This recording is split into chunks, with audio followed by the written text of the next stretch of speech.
যাদের পিঠ দেওয়ালে ঠেকে গিয়েছে, বিপদে, রোগে, বালা মুসিবতে, ঋণে, মহরম মাসে এই কার্যকারী আমলটি একবার করে দেখুন। ইনশাআল্লাহ আপনি ফলাফল পাবেন। ইসমে আজম পড়ে আল্লাহ রাব্বুল আলামিনের কাছে দোয়া করবেন। কোন সময়ে? মহরম মাসের রাতের প্রথম তৃতীয় অংশে এই আমল করবেন। আবু হুরায়রা রাদিয়াল্লাহু তাআলা থেকে বর্ণিত, নবী করিম সাল্লাল্লাহু আলাইহি ওয়াসাল্লাম বলেছেন, প্রত্যেক রাতে যখন রাতের প্রথম তৃতীয় অংশে অতিবাহিত হয়, তখন আল্লাহ তাআলা দুনিয়ার আসমানে অবতরণ করে বলতে থাকেন, আমি একমাত্র বাদশাহ, কে এমন আছো আমাকে ডাকবে, আমি তার ডাকে সাড়া দিব। কে এমন আছো আমার কাছে প্রার্থনা করবে, আমি তাকে দান করব। কে এমন আছো যে আমার কাছে ক্ষমা চাইবে, আমি তাকে ক্ষমা করব। মুসলিম শরীফ 1658 নম্বর হাদিস। তো প্রিয় ভাই, ওই সমাতে আপনি ইস্তেগফার করবেন, দোয়া করবেন, তাহাজ্জুদ নামাজ পড়বেন, নফল নামাজ পড়ে আল্লাহ রাব্বুল আলামিনের কাছে হাত উঠিয়ে চাইবেন। তো ইসমে আজম কেন পড়বেন? বুরাইদা রাদিয়াল্লাহু তাআলা বলেন, রাসূলুল্লাহ সাল্লাল্লাহু আলাইহি সাল্লাম দেখেন এক ব্যক্তি নামাজরত অবস্থায় দুয়ায় ওপরের কথাগুলি বলছে। কি? আল্লাহুম্মা ইন্নী আসআলুকা বিআন্নী আশহাদু আন্নাকা আনতাল্লাহু লা ইলাহা ইল্লা আনতাল আহাদুস সামাদুল্লাযী লাম ইয়ালিদ ওয়া লাম ইউলাদ ওয়া লাম ইয়াকুল লাহু কুফুওয়ান আহাদ।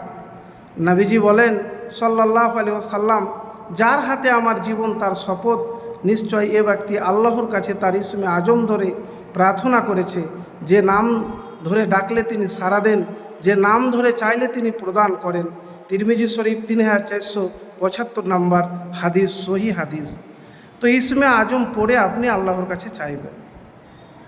প্রিয় ভাই, আপনার বিপদ দূর হয় না, ঘন ঘন বিপদ, আপনার রোগ ভালো হয় না, এই মহরম মাসের রাতের তৃতীয় অংশে একবার এই আমল করে দেখুন। মানে ফজরের নামাজের 1 ঘন্টা বা 2 ঘন্টা আগে উঠে আপনি ইসমে আজম পড়ে, নফল নামাজ পড়ে হাত উঠিয়ে আপনি আল্লাহর কাছে দোয়া করবেন। প্রিয় ভাই, যাদের জীবনে বিপদ দূর হতে চায় না, বালা মুসিবত দূর হয় না, আমি একটি দোয়ার কথা বলবো। রাসূলুল্লাহ সাল্লাল্লাহু আলাইহি ওয়াসাল্লাম একদা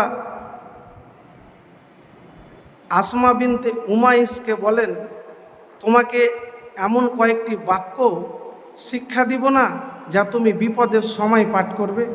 এরপর তিনি তাকে এই দোয়া শিক্ষা দেন, আল্লাহু আল্লাহু রব্বি লা উশরিকু বিহি শাইয়ান। আল্লাহ আল্লাহ আমার রব, তার সঙ্গে আমি কাউকে শরিক করি না। তো মুহররম মাসের দিনে এই দোয়া আপনি পাঠ করবেন, বেশি বেশি করে পাঠ করবেন, আর দুরূদ শরীফ অবশ্যই পাঠ করবেন। তো প্রিয় ভাই, আরেকটি আমল হলো মুহররম মাসের আশুরার রোজা। একটি রাখবেন না, 2টি রোজা রাখবেন। কেন? নবীজি বলেছেন, একটি রোজার সাথে আরেকটি যুক্ত করে দাও। তো 9 এবং 10 মুহররম মাসের, না হলে 10 এবং 11 আপনি 2টি রোজা রাখবেন। এভাবে একবার আমল করে দেখুন, ইনশাআল্লাহ আপনার যে বিপদে দেওয়ালে পিঠ ঠেকে গিয়েছে, অভাবে ঠেকে গিয়েছে, ঋণে ঠেকে গিয়েছে, যদি আল্লাহর কাছে হাত উঠিয়ে ইসমে আজম পড়ে আল্লাহর কাছে দোয়া করেন, আপনার দোয়া যদি কবুল হয়, সব বিপদ আপদ দূর হয়ে যাবে, বিপদ থেকে মুক্তি পাবেন। মনের যে আশা আছে, উদ্দেশ্য আছে, ইনশাআল্লাহ পূরণ হবে। একবার আমল করে দেখুন। কিন্তু আমল করতে গেলে আপনাকে মুমিন মুত্তাকি হতে হবে, সব হারাম কাজ থেকে আপনাকে বাঁচতে হবে এবং পবিত্র হতে হবে সব দিক থেকে।